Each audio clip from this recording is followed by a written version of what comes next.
പ്രത്യേകിച്ച് ഈ പരിശുദ്ധ കുർബാനയില് സഹകാർമ്മികത്വം വഹിക്കുന്ന ബഹുമാനപ്പെട്ട എടക്കളത്തൂരച്ച, പ്രിയപ്പെട്ട തരവക്കാരനച്ച, കല്ലാന്തിയച്ച, നമ്മുടെ ഈ സന്യാസ സഹോദര സഭയുടെ അധികാരികളായിരിക്കുന്ന സഹോദരന്മാരെ, പ്രത്യേകിച്ച് ചുങ്കത്ത് ബ്രദർ, നമ്മുടെ വാസി ബ്രദറുണ്ട്, അതുപോലെ പ്രിയപ്പെട്ട സഭാ ശുശ്രൂഷകരും നേതാക്കന്മാരുമായ അധികാരികളെ, പ്രിയപ്പെട്ട സഹവൈദികരെ, സിസ്റ്റേഴ്സ്, സഹോദരന്മാരെ, എല്ലാവരുടെയും മുഖത്ത് വലിയ സന്തോഷമാണ്. മാസ്ക് ഉണ്ടെങ്കിലും ഇല്ലെങ്കിലും മുഖത്തെ സന്തോഷം ഹൃദയത്തിന്റെ സന്തോഷത്തിന്റെ പ്രതിഫലനമാണ്. എന്താണ് ഇപ്രകാരം ഒരു സന്തോഷ സൂചകമായ കാര്യം? നമ്മൾ ഒരുങ്ങി കാത്തിരിക്കുകയായിരുന്നു. നമ്മുടെ പ്രിയപ്പെട്ട 4 സഹോദരന്മാർ, 2 പേര് അവരുടെ സമർപ്പിത ജീവിതത്തിന്റെ 50 വർഷം ജൂബിലി വർഷം, അതുപോലെ 2 പേര് 25 വർഷം, 50 വർഷക്കാരും 25 വർഷക്കാരും പ്രത്യേക വസ്ത്രങ്ങളൊക്കെ അണിയിച്ച് നല്ല പൂക്കളൊക്കെ ചൂടി. ഇവിടെ സ്വർണത്തിന്റെ പൂക്കളാണ്, ഇവിടെ വെള്ള പൂക്കളാണ്. 25-ന്റെയും 50-ന്റെയും ഒക്കെ ഒരു പ്രതീകം എന്ന രീതിയിൽ അവരൊക്കെ അണിഞ്ഞ് ഉദ്ധാരയില് പ്രത്യേകം സജ്ജമാക്കിയ പീഠത്തിന് ഇരിക്കുകയാണ്. നിങ്ങളുടെ സഭാംഗങ്ങളുടെയും കുടുംബാംഗങ്ങളുടെയും ഒക്കെ സന്തോഷത്തിലൊക്കെ പങ്കുചേരാൻ വേണ്ടിയാണ് ആരംഭത്തിൽ സൂചിപ്പിച്ചു കഴിഞ്ഞു. ഞാൻ ഈ ഭവനത്തിൽ വന്ന് ഒരു ബലിയർപ്പിക്കണമെന്ന് വളരെ മുൻകൂട്ടി തന്നെ നിശ്ചയിച്ചിരുന്ന സമയങ്ങൾ ഉണ്ടായിരുന്നു. സാവ്യോപത്രമൊക്കെ എന്റെ അടുത്ത് വന്ന് ക്ഷണിച്ചു പോകുന്നതാണ്, ഉറപ്പു പറഞ്ഞു പോകുന്നതാണ്. എന്തു വന്നാലും ഞാനിവിടെ ഒരു കുർബാനയ്ക്ക് ചൊല്ലുന്നത് പറഞ്ഞിരുന്നത് 1 വർഷം മുമ്പാണ്. അതൊക്കെ അതിന്റെ വഴിക്ക് പോയി. കൊറോണ എന്ന് പറയുന്ന ഭീകരൻ പിടിമുറുക്കിയത് കൊണ്ട് ഓരോന്നും അതിന്റെ വഴിക്ക് പോയി. പക്ഷെ ഇതിന്റെ സമയം ഇപ്പോഴാണ് സമാധാനമായത്. നമ്മുടെ പ്രിയപ്പെട്ട വിക്ടർ ബ്രദറിന്റെയും യേശുദാസ് ബ്രദറിന്റെയും 50ാമത്തെ ജൂബിലി ചടങ്ങ്, ജയ് ബ്രദറിന്റെയും പീറ്റർദാസ് ബ്രദറിന്റെയും 25ാമത്തെ ജൂബിലി ആഘോഷം. ഈ ഒരു ആഘോഷ മധ്യേ നിന്ന് ബലിയർപ്പിച്ച് സന്ദേശം തരാനാണ് ദൈവം മുൻകൂട്ടി തീരുമാനിച്ചത്. അതിന് വലിയ വ്യത്യാസം വരികയില്ല. ആ ഒരു നിറഞ്ഞ സന്തോഷത്തിലാണ് ഞാൻ നീക്കുന്നത്. പ്രിയപ്പെട്ടവരെ, ഈ സന്യാസ സഹോദര സഭാംഗങ്ങൾ എത്രമാത്രം അടുപ്പവും താല്പര്യവുമാണ് എന്നോട് പ്രദർശിപ്പിക്കുന്നതെന്ന് ഇവരുടെ പ്രതിനിധികളായ അധികാരികളിലൂടെയും മറ്റു സഹോദരങ്ങളിലൂടെയും എനിക്ക് ബോധ്യമായിട്ടുണ്ട്. തികഞ്ഞ സാഹോദര്യത്തിന്റെ നിറഗുണങ്ങളായിട്ട് ഇവര് വിവിധ സ്ഥലങ്ങളിൽ പ്രശോഭിക്കുകയാണ്. സഭാ ശുശ്രൂഷയ്ക്കായി ഇവരെ നിയോഗിച്ചു തന്ന അവരുടെ മാതാപിതാക്കളുണ്ടോ എന്ന് എനിക്ക് അറിഞ്ഞുകൂടാ. ഉണ്ടെങ്കിൽ അവരോടും മറ്റ് കുടുംബങ്ങളിലെ മറ്റ് അംഗങ്ങളോടും ബന്ധുക്കളോടും ഒക്കെയുള്ള അവരോടുള്ള നന്ദി ഈ സമയത്ത് ഞാൻ പ്രകടിപ്പിക്കുകയാണ്. കാരണം ഈ സഹോദരന്മാരുടെ ഒരു ഭവനത്തില്, അതിന്റെ പ്രദേശങ്ങളില് അവർ ചെയ്യുന്ന ശുശ്രൂഷകൾ, മുൻകാലങ്ങളിൽ ചെയ്തിട്ടുള്ള ശുശ്രൂഷകളില് അതിന്റെയൊക്കെ പങ്ക് ഇപ്പോഴും പറ്റിക്കൊണ്ട് ജീവിക്കുന്നവനാണ് ഞാൻ. അവിടെ ശുശ്രൂഷയുടെ സൽപ്രവൃത്തികളുടെ പങ്ക് പറ്റിക്കൊണ്ടിരിക്കുന്ന വ്യക്തിയാണ്. മുൻകാലങ്ങളില് പാലക്കാട് പ്രദേശത്തൊക്കെ ഈ സന്യാസ സഹോദര സഭാംഗങ്ങൾ വന്ന് ജോലി ചെയ്ത കാര്യങ്ങളൊക്കെ ഞാൻ അനുസ്മരിക്കുകയാണ്.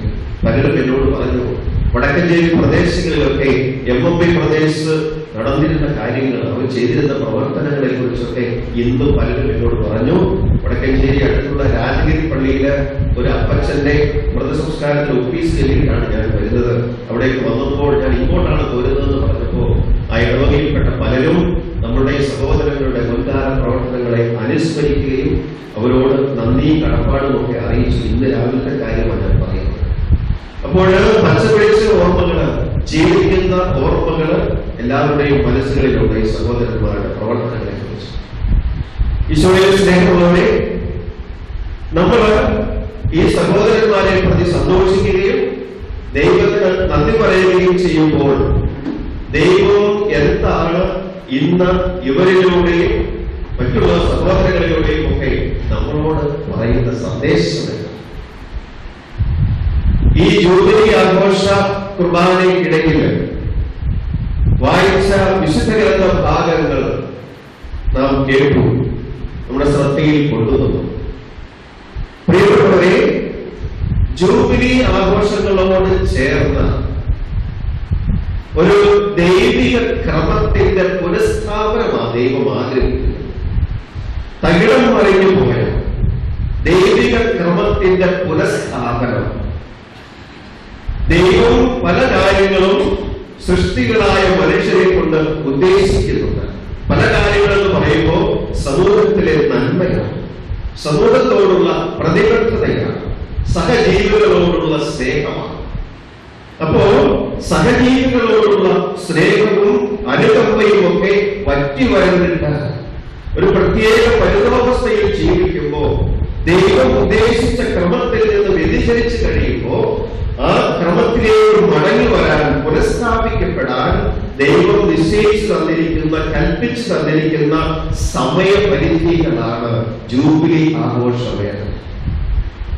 ജൂബിലി ആഘോഷങ്ങളോടനുബന്ധിച്ച് എണ്ണീണ്ട കാര്യങ്ങളൊക്കെ തിരികെ കൊണ്ടുവരണം, പുനഃക്രമീകരിക്കണമെന്ന ദൈവം കൽപ്പിച്ചിട്ടുള്ളവ നമ്മൾ വായിച്ചു, വിശുദ്ധ ഗ്രന്ഥത്തിൽ നിന്ന് വായിച്ചു. 2015 വത്തിക്കാൻ കാര്യാലയം, സന്യാസ സഭകൾക്ക് വേണ്ടിയുള്ള വത്തിക്കാൻ കാര്യാലയം പുറപ്പെടുവിച്ച മനോഹരമായിട്ടുള്ള ഒരു ഡോക്യുമെന്റ് ഉണ്ട്, ഒരു രേഖയുണ്ട്. ആ രേഖയുടെ പേര് identity and mission of the religious brother in the church എന്നാണ്. Congregation for the Institute of Consecrated Life and Societies of Apostolic Life, Vatican കാര്യാലയം അവിടെ നിന്ന് പുറപ്പെടുവിച്ച ഒരു രേഖ, document, the identity and mission of the religious brother in the church. സഭയില് സന്യാസ സഹോദരന്റെ തനിമയും ദൗത്യവും വളരെ മനോഹരമായി പ്രതിപാദിക്കപ്പെട്ടിരിക്കുന്ന ഒരു ഡോക്യുമെന്റാണ്. സഹോദരന്മാരുടെ ശുശ്രൂഷയും സഹോദരന്മാരുടെ വിളിയും സഹോദരന്മാരുടെ ദൗത്യവും ഒക്കെ വിളിച്ചേർത്ത് വെച്ചുകൊണ്ട് പറഞ്ഞിരിക്കുന്ന ഒരു ഡോക്യുമെന്റ്. എനിക്ക് ഇഷ്ടപ്പെട്ട 1-2 പ്രസ്താവനകള്, ഈ ഡോക്യുമെന്റിലുള്ള 1-2 പ്രസ്താവനകള് ഞാൻ ഓർക്കുകയാണ്. അതിന്റെ ഇപ്രകാരം ഒരു പ്രസ്താവനയുണ്ട്: The occasion of the brother is part of the answer that God gives to the absence of brotherhood which is wounding in the world today. The occasion of the brother is a part of the answer that God gives to the absence of brotherhood which is wounding the world. ലോകത്തിന് നഷ്ടപ്പെട്ടു പോയ സാഹോദര്യമില്ലായ്മയാൽ മുറിവേറ്റപ്പെട്ടിരിക്കുന്ന ലോകത്തിന് ദൈവം കൊടുക്കുന്ന ഉത്തരമാണ് സഹോദരന്മാരുടെ ദൈവവിളി. എത്ര മനോഹരമായ ഒരു പ്രസ്താവന, ഒരു സ്റ്റേറ്റ്മെന്റ്, തിയോളജിക്കൽ സ്പിരിച്വൽ സ്റ്റേറ്റ്മെന്റ്.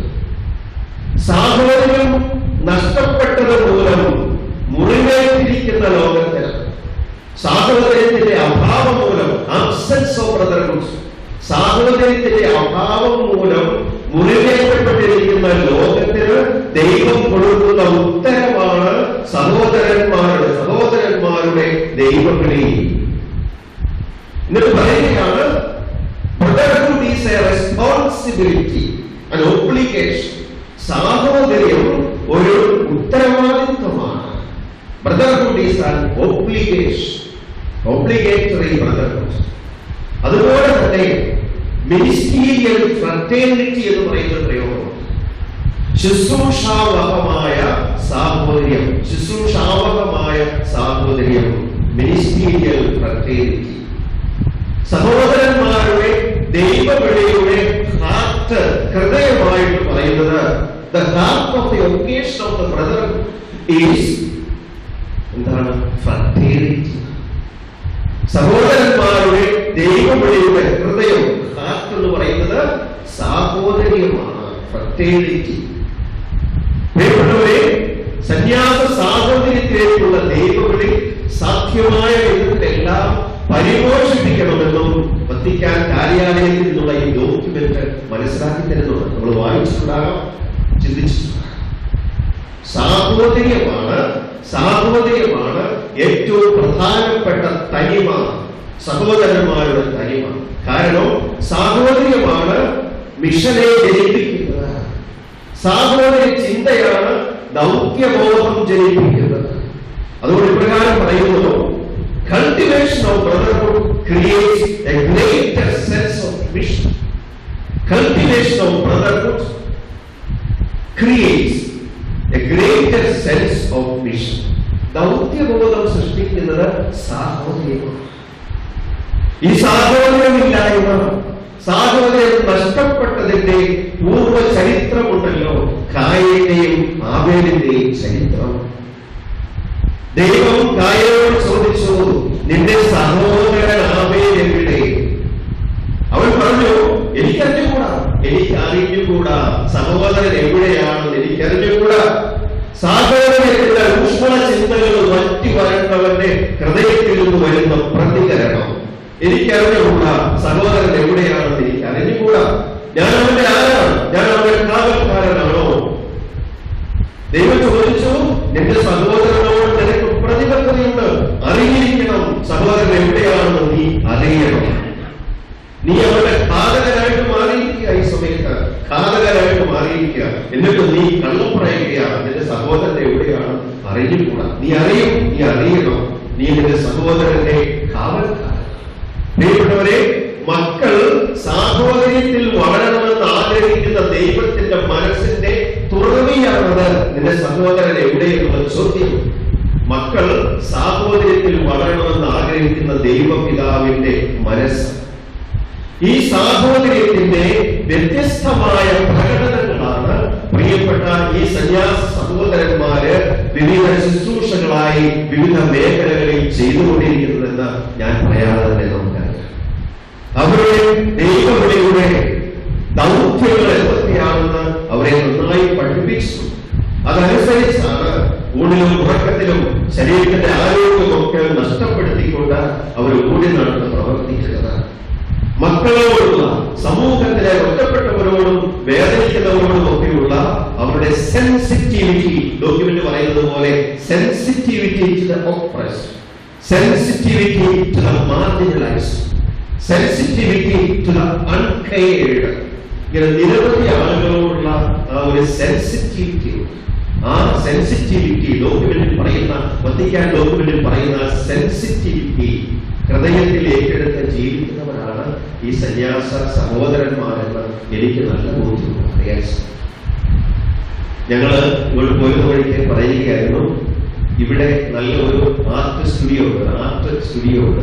ഈ സ്റ്റാച്യൂസ് ഒക്കെ ഉണ്ടാക്കുന്ന ഒരു സ്റ്റുഡിയോ. ഞാനൊക്കെ പണ്ട് ഇത്തിരി വർഷങ്ങൾക്ക് മുമ്പ് 2-3 വർഷത്തിലെ വന്നുപോയി ദർശനാവിന്റെയും മാതാവിന്റെയും ഒക്കെ രൂപം നോക്കാനും മേടിക്കാനും ഒക്കെ ആയിട്ട് തന്നെ വന്നുപോയി. അന്ന് അച്ഛനായിട്ടിലേക്ക് കിട്ടുന്ന സമയത്താണ്. അപ്പോ ആ രൂപങ്ങൾ ഞങ്ങൾ പറയുകയാണ്, ഇവിടെ ഉണ്ടാക്കുന്ന രൂപങ്ങൾ നല്ല മെഴിമാർന്ന ചൈതന്യമുള്ള രൂപങ്ങളാണ്. പൈസ എത്ര കൂടിയാലും കുഴപ്പമില്ല, പക്ഷെ നല്ല ചൈതന്യമുള്ള രൂപങ്ങളാണ്. അങ്ങോട്ട് നോക്കിയാൽ ഒന്നുകൂടെ നോക്കാൻ തോന്നും, പ്രാർത്ഥിക്കാൻ തോന്നും. അതുപോലെയുള്ള രൂപങ്ങൾ. ഈ സാധാരണ റോ മെറ്റീരിയൽസ്, ഭൗതിക വസ്തുക്കൾ ചേർത്ത് വെച്ച് ഇത്രയും ആത്മീയമായ ചിന്തകൾ ഉണർത്തുന്ന മിഴിവാർന്ന രൂപങ്ങൾ സൃഷ്ടിച്ചെടുക്കുന്ന ഈ സഹോദരന്മാരുടെ പ്രവൃത്തികളുണ്ടല്ലോ, അത് ശരിക്കു പറഞ്ഞാൽ അവരുടെ ശുശ്രൂഷയുടെ മറ്റൊരു രൂപമാണ്. സമൂഹത്തോട് ചെയ്യുന്ന, പാവപ്പെട്ട മനുഷ്യരോട് ചെയ്തു കൊടുക്കുന്ന കൊടുക്കുന്ന ശുശ്രൂഷയുടെ മറ്റൊരു രൂപമാണ്. മറ്റു മനുഷ്യരിൽ ദൈവത്തെ സൃഷ്ടിക്കുക, ദൈവിക ചൈതന്യം സൃഷ്ടിക്കുക. വെട്ടിത്തിളങ്ങുന്ന മുഖങ്ങൾ, യോസേഫിന്റെയും മാതാവിന്റെയും ഒക്കെ കൃപ ചൊരിക്കുന്ന മുഖങ്ങൾ, അത് മറ്റു മനുഷ്യരിൽ സ്ഥാപിച്ചെടുക്കുന്ന പ്രക്രിയ ഈ സഹോദരന്മാരെ ചെയ്യുകയാണ്. ഞാൻ വെറുതെ എന്തെങ്കിലും പറഞ്ഞ് മുക്കിയടിക്കുന്നതൊന്നും അല്ല, സത്യം പറയുക.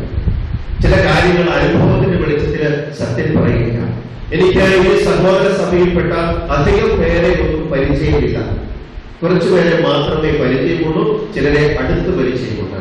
അങ്ങനെ കുറച്ചെങ്കിലും പരിചയവും അടുത്ത പരിചയവുമുള്ള ഈ സഹോദരന്മാരുടെ ഇടപെടലിൽ നിന്നും പ്രവർത്തന ശൈലിയിൽ നിന്നുമാണ് മുഴുവനായി ഞാൻ ഈ സഭാ സമൂഹത്തെ കുറിച്ച് മനസ്സിലാക്കുന്നതും പ്രവർത്തിക്കുന്നത്. വിശുദ്ധ ഫ്രാൻസിസ് അസിസിയുടെ സഹോദര ചൈതന്യമാണല്ലോ ഇവരെ ഉച്ചരിപ്പിക്കുന്നത്. അതുകൊണ്ട് തന്നെയാണ് ഞാൻ പറഞ്ഞ വത്തിക്കാൻ കാര്യാലയത്തിൽ നിന്ന് പുറപ്പെടുവിച്ച ആ ഡോക്യുമെന്റ് സന്യാസ സഹോദരന്മാരുടെ ഐഡന്റിറ്റി, തനിമയും ദൈവവിളിയും സഭയും ശുശ്രൂഷയും സഭയും എന്ന് പറയുന്ന ആ ഡോക്യുമെന്റ് 2015 വിശുദ്ധ ഫ്രാൻസിസ് അസിസിയുടെ തിരുനാളിനോടനുബന്ധിച്ചാണ് പുറത്തിറക്കിയത്. ഫ്രാൻസിസ് മാർപ്പാപ്പായുടെ ലോകപ്രസിദ്ധമായ ചാക്രികൻ നമുക്കറിയാമല്ലോ. സർവ്വ സഹോദരങ്ങളുമേ ഫ്രത്തേലി തുട്ടി. വിശ്വ സാഹോദര്യത്തിന്റെ പ്രവാചകനായ ഫ്രാൻസിസ് മാർപ്പാപ്പ തന്റെ ചാക്രിക ലേഖനവും എഴുതിയത്, ഫ്രത്തേലി തുട്ടി എന്ന് പറയുന്ന സാഹോദര്യത്തിന്റെ ചാക്രിക ലേഖനവും പുറപ്പെടുവിച്ചത് വിശുദ്ധ ഫ്രാൻസിസ് അസിസിയുടെ തിരുനാളിനോടനുബന്ധിച്ചാണ്. സാഹോദര്യത്തിന്റെ ചിന്തകള് ഫ്രാൻസിസ് അസീസിയിൽ നിന്ന് ഒരുപാട് ഉൾക്കൊള്ളാൻ സാധിക്കും എന്നുള്ളതിന്റെ ഒരു തെളിവാണ് ഈ പറഞ്ഞ ഡോക്യുമെന്റുകൾ. ആ ഒരു സാഹോദര്യത്തിന്റെ ചൈതന്യമാണ് ഈ പ്രിയപ്പെട്ട സഹോദരന്മാരെ ജീവിക്കുന്നത്. സഭയിലും ലോകത്തിലും സാഹോദര്യത്തിന്റെ ഉറവകൾ ശക്തമാണ്. സാഹോദര്യത്തിന്റെ ഉറവകൾ ശക്തമാകണം. നമ്മളെല്ലാവരും സഹോദരീ സഹോദരനാണ്. ഈ ഒരു സാഹോദര്യ ചിന്തയാണ് നമ്മുടെ ദൗത്യങ്ങളിലേക്ക് ഇറങ്ങിച്ചെല്ലാൻ നമ്മളെ പ്രേരിപ്പിക്കും. സ്നേഹമുള്ളവരെ, ഈ ഒരു കൊച്ചു സന്ദേശം തീരെ ചെറിയ സന്ദേശമാണ് എനിക്ക് തോന്നുന്നില്ല, സാമാന്യ ദൈർഘ്യമേറിയ ഒരു സന്ദേശമാണ്. ഈ ഒരു സന്ദേശമാണ് കർത്താവ് ഇന്ന് നമുക്ക് തരുന്നത്. ജൂബിലിയറീസായ, ഗോൾഡൻ ജൂബിലിയറീസായ ബ്രദർ വിക്ടർ ജയിച്ചവരാണ് അല്ലെ. വിക്ടർ എന്ന് പറഞ്ഞ പേരിൽ തന്നെ ഒരു ജയം അടങ്ങിയിട്ടുണ്ട്. കഴിഞ്ഞ 50 വർഷക്കാലം ദൈവസന്നിധിയിൽ വിജയം കണ്ടെത്തിയവരാണ് ബ്രദർ വിക്ടർ. അങ്ങനെ ഞങ്ങൾ ചിന്തിക്കുക, അതിൽ തെറ്റൊന്നുമില്ല. നല്ല വിജയം ദൈവം തന്നു ജീവിതത്തിൽ. തുടർന്നും വിജയം നൽകട്ടെ എന്ന് ആശംസിച്ചു. യേശുദാസ് ദാസനാണ്. ഒരാൾ വിജയിച്ചയാളാണ്, മറ്റൊരാൾ ദാസനാണ്, ഈശോയുടെ ദാസനാണ്. 50ാമത്തെ വാർഷികം അല്ലെങ്കിൽ ജൂബിലി ആഘോഷിച്ചു. യേശുദാസ് ഈശോയുടെ ദാസനായി ജീവിച്ചു.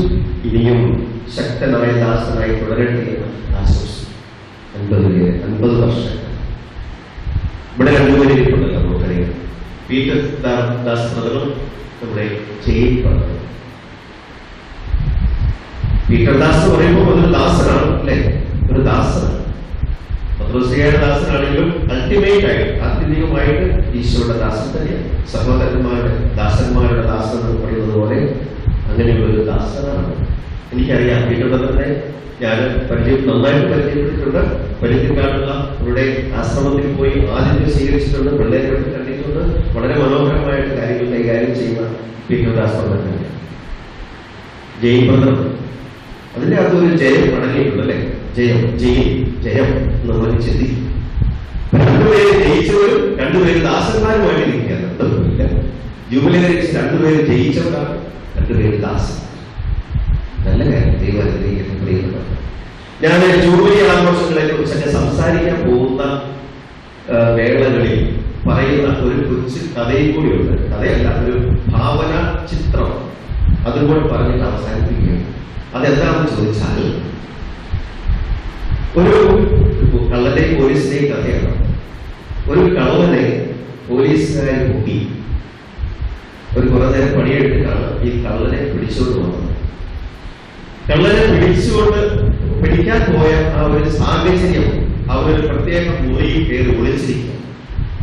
ആ മുറിക്കകത്ത് കുറേയേറെ ചാക്കുകെട്ടുകളുണ്ട്. പോലീസുകാരൻ ചെന്ന് ഈ കള്ളനെ പിടികൂടിയപ്പോ അവൻ മോഷ്ടിച്ച തൊണ്ടി മുതലുകളാണ് ആ റൂമിലെ ചാക്കുകെട്ടുകളിൽ അടങ്ങി വെച്ചിരിക്കുന്നത് പോലീസുകാർക്ക് മനസ്സിലായി. അപ്പൊ ഈ കള്ളനെ പൊക്കിയെടുത്ത് സ്റ്റേഷനിലേക്ക് കൊണ്ടുപോയതോട് കൂടെ തന്നെ ഈ ചാക്കുകെട്ടുകളെല്ലാം കൂടി പോലീസുകാരൻ വാരിക്കൂട്ടി വണ്ടിയിലിട്ട് സ്റ്റേഷനിലേക്ക് കൊണ്ടുപോയി. അവർ നുണ പറഞ്ഞാൽ തൊണ്ടി സാധനങ്ങൾ കാണിച്ചു കൊടുക്കാമെന്ന് വരിക.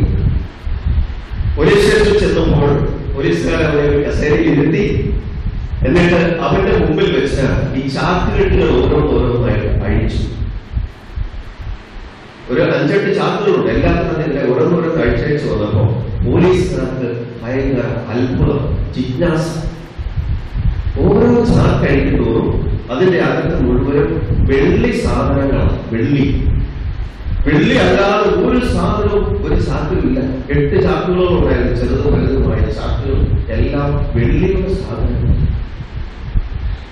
അപ്പോ ഒരു പോലീസുകാരൻ ചോദിച്ചു, എന്താണ് നീ വെള്ളിയുടെ സാധനങ്ങൾ മാത്രമാണോ മോഷ്ടിക്കുന്നത്, എന്താ അതിന്റെ കാര്യം എന്നൊക്കെ അങ്ങോട്ട് അലങ്കാരിച്ച് ചോദിച്ചപ്പോ ഈ കള്ളൻ പറഞ്ഞു, സാറേ, ഞാൻ മോഷണം തുടങ്ങിയിട്ട് ഇത് 25ാമത്തെ വർഷം.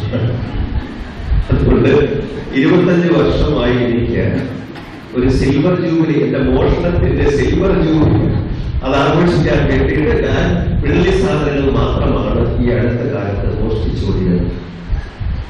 ഇനി അവ പറഞ്ഞ കാര്യമാണ് നമ്മുടെ ചിന്താവിഷയം.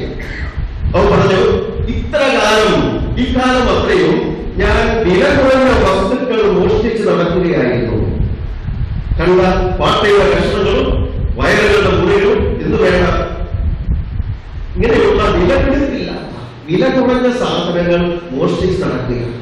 ഈ ജൂബിലി വന്നപ്പോ ഞാൻ വിചാരിച്ചു, ഇത്ര കുറച്ച് വിലപിടിപ്പുള്ള സാധനങ്ങൾ കരുതി വെക്കുക. കള്ളനാണെങ്കിലും ഒരു കുറച്ചൊക്കെ ബോധമല്ലേ, നമുക്ക് ബോധം തരുന്നവരുള്ള. പ്രിയപ്പെട്ടവരെ, നമ്മൾ ഇത്ര കാലം എന്തൊക്കെയോ ഒക്കെ ചെയ്തു നടന്നു. ദൈവസന്നിധിയില് എത്രമാത്രം വിലപിടിപ്പുള്ള കാര്യങ്ങളാണ് നമ്മൾ ചെയ്തുകൊണ്ട് നടന്നതെന്ന് നമുക്ക് അറിഞ്ഞുകൂടാ. എങ്കിലും നമ്മളെ കുറിച്ച് തന്നെ അവബോധമുള്ളവരാവുകയാണ്. ഞാൻ ഈ കഴിഞ്ഞ കാലം അത്ര യോഗ്യതയോടുകൂടി അല്ല ദൈവസന്നിധിയിൽ വ്യാപരിച്ചത്. ഉപയോഗമില്ലാത്ത രീതിയിൽ സമയം ചെലവഴിച്ചു, ആവശ്യമില്ലാത്ത കാര്യങ്ങളിൽ തലയിട്ട് നടന്നു, അനാവശ്യ കാര്യങ്ങളെ കുറിച്ച് സംസാരിച്ചു നടന്നു. ഇനിയും ജൂബിലി വർഷമാണ് എന്റെ. അതുകൊണ്ട് ഞാൻ ഇനി മുതൽ വിലപിടിപ്പുള്ള കാര്യങ്ങളെ കുറിച്ച് ചിന്തിച്ചു തുടങ്ങും. ദൈവസന്നിധിയിൽ വിലയുള്ള കാര്യങ്ങൾ മാത്രമാണ് എന്റെ ചിന്താവിഷയം. എത്ര മനോഹരമായ ഒരു ചിന്ത നൽകിയിട്ടുള്ളതാണ്. പ്രിയപ്പെട്ടവരെ, ജൂബിലി ആഘോഷിക്കുന്ന ഈ 4 സഹോദരന്മാരോടും ഈ കള്ളന്റെ ചിന്തയാണ് ഞാൻ പങ്കുവയ്ക്കുന്നത്. നല്ല കള്ളനാണെന്ന് വിചാരിച്ചത് കേട്ടോ. കർത്താവിന്റെ അടുത്ത ക്രിസ്തും സൈഡിൽ ഒരു നല്ല കള്ളനുണ്ടായിരുന്നല്ലോ. ഇവരെ ഒരു നല്ല കള്ളനായിട്ട് കൂടിയാണ്. ഇത്ര കാലം നമ്മൾ എങ്ങനെയൊക്കെ ജീവിച്ചാലും ഇത് ദൈവം നമുക്ക് ഉപരി ചിന്തകൾ, നല്ല ജീവിതം നയിക്കാൻ പ്രാപ്തമാക്കുന്നതിന് വേണ്ടി തന്നിരിക്കുന്ന ഒരു അവസരം. അതുകൊണ്ടാണ് ആദ്യം പറഞ്ഞത്, ചില കാര്യങ്ങൾ ദൈവിക ക്രമത്തിൽ പുനഃസ്ഥാപിക്കപ്പെടണം. ഏതൊരു മനുഷ്യന്റെയും ജീവിതത്തിന് കുറവുകളും പോരായ്മകളും ഉണ്ട്. അത് ദൈവത്തിന് അറിയാം, ദൈവപിതാവിന് അറിയാം. അവിടുന്ന് ക്ഷമിക്കും. നമ്മൾ തീരുമാനിക്കുകയാണ്, ഇനി ഞാൻ എന്റെ സമർപ്പിത ജീവിതം പുനഃക്രമീകരിക്കാൻ ആഗ്രഹിക്കുക. ദൈവം ആഗ്രഹിക്കാത്ത വിലകെട്ട വസ്തുക്കൾ അവിടെ കടന്നുകൂടിയിട്ടുണ്ടെങ്കിൽ നിഷ്കാസനം ചെയ്ത് ഒരു പുനഃക്രമീകരണം എന്റെ ജീവിതത്തിൽ ഞാൻ വരുത്തുക. അതിന് ദൈവം എന്നെ സഹായിക്കണം. നമ്മുടെ ചാക്കുകെട്ടുകളൊക്കെ അഴിച്ചെടുക്കാൻ ആരെങ്കിലുമൊക്കെ നമ്മെ സഹായിക്കാനുണ്ടാകും. നിന്റെ ജീവിതത്തിന്റെ പോരായ്മകൾ ചൂണ്ടിക്കാണിച്ചു തരാൻ ഉത്തമ സുഹൃത്തുക്കൾ ഉണ്ടാകും, നല്ല വ്യക്തിബന്ധങ്ങൾ ഉണ്ടാകും. നമ്മളെ മെച്ചപ്പെടുത്താൻ, വിലപിടിപ്പുള്ള കാര്യങ്ങളിലേക്ക് മനസ്സ് വയ്ക്കാൻ നമ്മെ സഹായിക്കുന്നവര്, നിലവിലുള്ള ചാക്കുകെട്ടുകൾ അഴിച്ചു കാണിക്കാൻ സാധിക്കുന്ന ആത്മീയ ഗുരുക്കൾ നമുക്കുണ്ട്. അവര് വഴിയും നമ്മുടെ ജീവിതത്തെ മെച്ചപ്പെടുത്താൻ നമുക്ക് സാധിക്കും. അതുകൊണ്ട് ജൂബിലേറിയൻസ് ആയിട്ടുള്ള സഹോദരങ്ങൾക്ക് നല്ല ഒരു ആധ്യാത്മിക ജീവിതം ദൈവസന്നിധിയിൽ ഉണ്ടാകട്ടെ. സന്തോഷകരമായ സന്യാസ സഹോദര ജീവിതം നിങ്ങൾക്കുണ്ടാകട്ടെ. ആഹ്ലാദപൂർണമായ ഒരു ജീവിതം നിങ്ങൾക്കുണ്ടാകട്ടെ എന്നത് മാത്രമാണ് ഈ സമയത്ത് എന്റെ ആശംസ. ദൈവം ഈ ആശംസ സ്വീകരിച്ച് നിങ്ങളിലേക്ക് പകരട്ടെ എന്ന് ആത്മാർത്ഥമായിട്ട് പ്രാർത്ഥിക്കുന്നു. ഈ ജൂബിലേറിയൻസായ നിങ്ങൾക്ക് 4 പേർക്കും ഒരിക്കൽ കൂടി ആത്മാർത്ഥമായ അഭിനന്ദനങ്ങൾ രേഖപ്പെടുത്തുന്നു. കുടുംബാംഗങ്ങൾക്ക് നന്ദി പറയുന്നു. സന്യാസ സഹോദര സഭയിലെ ഇതര സഭാംഗങ്ങൾക്ക് അവര് ഈ കാണിച്ചു നൽകിയിരിക്കുന്ന അല്ലെങ്കിൽ പ്രകാരം ക്രമീകരിച്ചിരിക്കുന്ന ഈ ക്രമീകരണങ്ങൾക്ക്, ഈ സജ്ജീകരണങ്ങൾക്ക് അവരോട് പ്രത്യേകമായിട്ട് അഭിനന്ദനം അറിയിക്കുന്നു. പ്രത്യേകിച്ച് നമ്മുടെ Jose Chunkathura Saint Thomas provincial superior, അദ്ദേഹത്തിന്റെ മേൽനോട്ടത്തിലാണ് എല്ലാ കാര്യങ്ങളും ക്രമീകരിക്കപ്പെട്ടിരിക്കുന്നത്. അതുപോലെ പാസ്റ്റേഴ്സ് തീർച്ചയായിട്ടുമുണ്ട്. അവരെല്ലാവരും വേണ്ട തരത്തിൽ ക്രമീകരിച്ച് ഈ ആഘോഷങ്ങൾ മനോഹരമാക്കുകയാണ്. എല്ലാവരോടും പ്രത്യേകമായിട്ടുള്ള നന്ദിയും ഈ അവസരത്തിൽ ഞാൻ അറിയിക്കുന്നു. ദൈവം